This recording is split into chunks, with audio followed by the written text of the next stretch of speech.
اتیارین گرادوی دا شخولا پلدوا کردستان آتاپا پی الدهوک یانا سمیل پیشوازیل یانا جهان سرکشا کما سیه کر.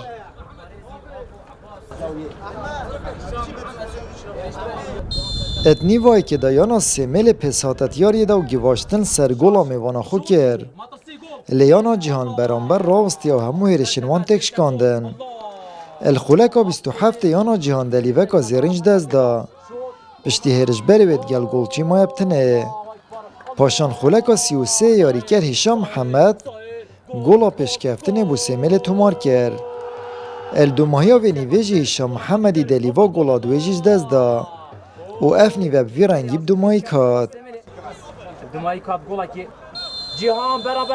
الدست بکانی و دوی هشام محمدی گولا دویجی بویانا سمیل تومار کر.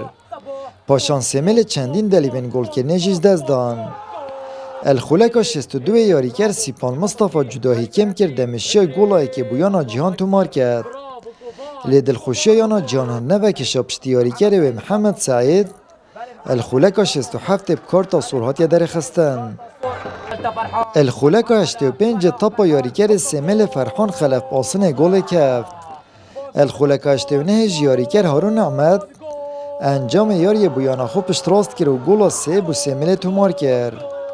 هرچند دمزیدکری یاری دا یاریکر سمیل عمر زکی بکارتا سرحات در خستن لی انجام یاری هر وکی خومد برجواندی یانا سمیل داب 3 گولا برانبر گولا که بو هیوادارم او ویدیوی چه توپی کردستان ببینی هر دو گولیوان لجمی یکم ککرا و جمی دوم کرا دیار یعنی بسور سور غدر من لیکرا لسنیتوانی ناو جیوان اما داولی چه توپی کردستان ناکری اما لگه نادی سیمل گمان بی نفسی حکمی سیمل مال بود دابندره براستی یعنی اما که هاتو نکشو هوای یاری که مسیطر بی خریق بود لگولی برانبر راستو خو ناب جیوان یعنی توب لبرجون دیز نکمان بود یاری زانی میتر کردیا یاری جیوان عقیه سوری ورگری زاری کما لی انذار دادم بيتواني كردو براسي ناكري بدو سي فاول لتزوي لاعب كاني ميدا لاعب كان توسي هسترياك لنا وياريك براسي اردم فكرنا ياريزانا كان هيور كما لعب اول كا يال چومان ما يونيكو باش انجام نداد كي ما خلاتيت فردي هبين بس باش بها الحمد لله ما في ياري خبر هفكر